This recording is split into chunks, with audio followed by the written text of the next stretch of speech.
भ्रम फैलाने में उसे एक बड़ा मौका मिल गया।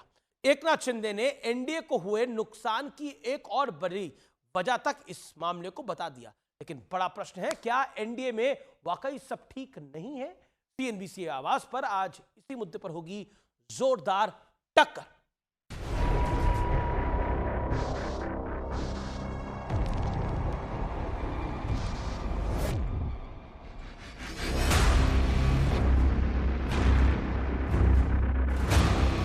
People of India also told them that the Constitution is our voice. Do not touch the Constitution. Chandrababu Naidu अने नेनु आंध्र प्रदेश में एनडीए सरकार, ओडिशा में बीजेपी सरकार, ये दो तस्वीरें देश भर में एनडीए की बढ़ती ताकत की गवाही दे रही हैं। आंध्र प्रदेश में चंद्रबाबु नायडू की अगुवाई में एनडीए सरकार ने सत्ता संभाल ली, तो ओडिशा में पहली बार बीजेपी का मुख्यमंत्री बना है। लेकिन शपथ ग्रहण में नीतीश कुमार के नहीं जाने पर विपक्ष को तंज कसने का मौका मिल गया। नीतीश जी जब जब नाराज होते हैं तब वो कार्यक्रमों में किसी न किसी बहाने नहीं जाते हैं। इस बीच महाराष्ट्र के सीएम एकनाथ शिंदे और जेडीयू के केसी त्यागी के बयान पर भी सियासत गर्मा गई है। संविधान बदलेंगे, ये होगा, रिजर्वेशन जाएगा, फलाना होगा, कुछ भी नहीं होने वाला था। लेकिन 400 पार वाला आंकड़ा जो है उसके वजह से लोगों के दिमाग में ऐसी बात हो गई कि ये सब आगे जाके कुछ गड़बड़ होगी।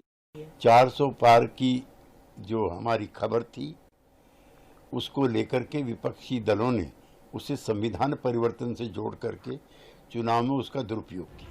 उधर बनारस सीट को लेकर राहुल गांधी के नए दावे पर जोरदार वार पलटवार हो रहा है। और बहन से कह रहा हूं, अगर ये लड़ जाती वाराणसी में तो आज हिंदुस्तान के प्रधानमंत्री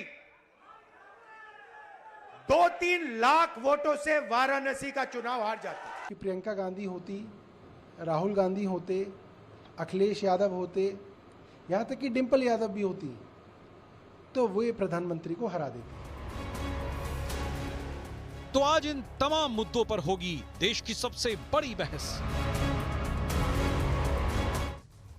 और अब वक्त है सुप्रसिद्ध विश्लेषण का। चुनाव के बाद सियासी तनाव वाला विश्लेषण क्या हुआ है और विपक्ष क्या कह रहा है।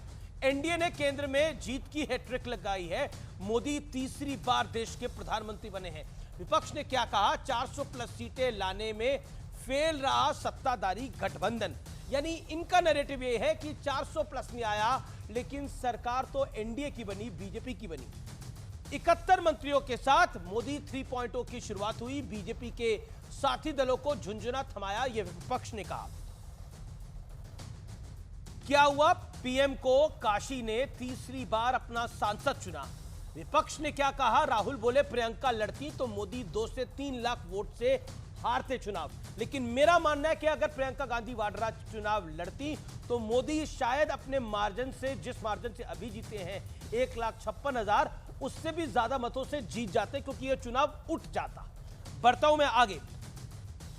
ओडिशा में बीजेपी और आंध्र प्रदेश में एनडीए सरकार क्या हुआ है, यह हमारे सामने है। शपथ ग्रहण में नीतीश का ना पहुंचने पर उलझ रहा है विपक्ष और उलझा रहा है विपक्ष।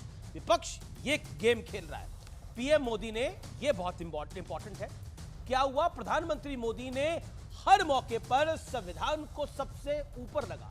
प्राइम मिनिस्टर की जो सोशल मीडिया पे डिस्प्ले पिक्चर भी है, जो उनकी तस्वीर है, उसमें भी संविधान सबसे ऊपर है। यह तस्वीर में आपको दिखाई भी दे रहा है। लेकिन विपक्ष ने क्या कहा? विपक्ष ने भ्रम फैलाया, झूठ फैलाया कि बीजेपी संविधान बदल देगी। यह निराधार बात थी, यानी कोई संविधान बदलने की बात नहीं थी, लेकिन इसको फैलाया गया।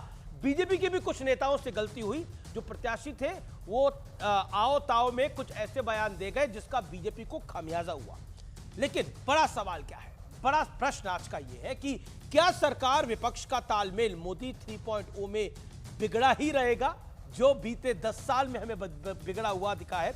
मेरे साथ बात करने के लिए डॉक्टर सुधांशु त्रिवेदी हैं, सत्य प्रकाश मिश्रा हैं, अजीज खान साहब हैं जो कि प्रवक्ता हैं समाजवादी पार्टी के, आनंद दुबे हैं शिवसेना उद्धव ठाकरे गुट के प्रवक्ता नेता। आप तमाम लोगों का अभिनंदन है। अजीज खान, चुनाव हो गया, भारतीय जनता पार्टी जीत गई, एनडीए की सरकार बन गई, मोदी तीसरी बार प्रधानमंत्री बन गए। लेकिन यह संविधान वाला नैरेटिव जिसका थोड़ा लाभ आपको हुआ उत्तर प्रदेश के अंदर, बिहार में उसका लाभ नहीं हुआ, ओडिशा में उसका लाभ नहीं हुआ, महाराष्ट्र में थोड़ा लाभ हुआ, लेकिन वो संविधान वाला नैरेटिव आप क्यों चलाना चाहते हैं? कारण क्या है? देखिए अमीश भाई, ये संविधान का कोई नैरेटिव नहीं है और ना विपक्ष ने नैरेटिव चलाया। विपक्ष ने इनकी मंशा को उजागर कर दिया और उजागर करने से जनता जागरूक हो गई और संविधान को बचा लिया।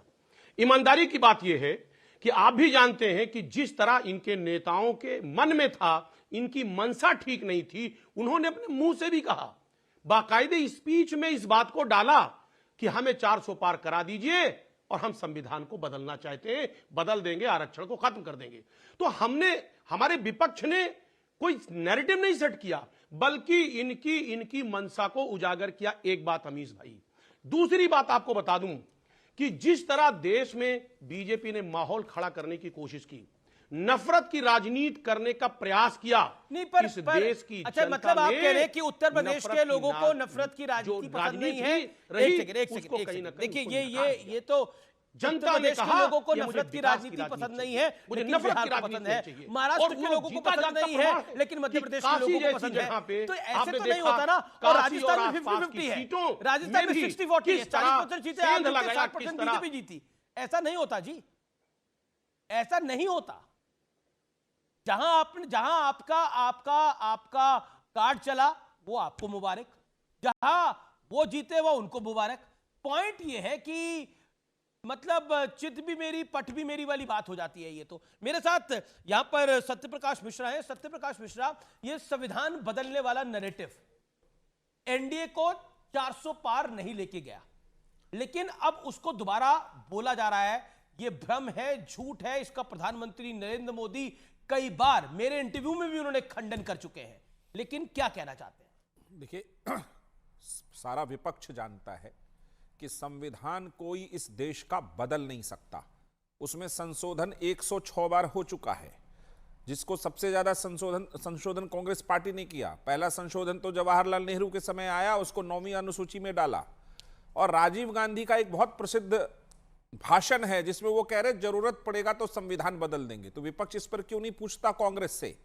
400 पार के नारे के खिलाफ विपक्ष ने जरूर ये सिगोफा उड़ाया कि अगर इनको 400 मिल गया तो शायद ये संविधान बदल देंगे, जबकि प्रधानमंत्री मोदी जी ने स्पष्ट रूप में भाषण में कहा कि बाबा साहब भी आए अगर आज, तो वो भी पूरा संविधान नहीं बदल सकते। जी, विपक्ष ने भ्रम लगातार इसलिए फैलाया क्योंकि सच्चाई ये विपक्ष को पता था कि ये सरकार बनने वाली है और ये सरकार 400 के पार भी जाने वाली है। तो उस भ्रम पूरे पार आपको रोक दिया। लेकिन मैं रुक करता हूं। देखिए, इंपॉर्टेंट पॉइंट है, एनडीए की केंद्र में जीत हुई तो आनंद दुबे कहा गया कि देखिए हैट्रिक तो लग रही है, लेकिन देखिए बीजेपी के पास नंबर नहीं है, तीसरी बार कोई सरकार बन रही है, ये बहुत महत्वपूर्ण है।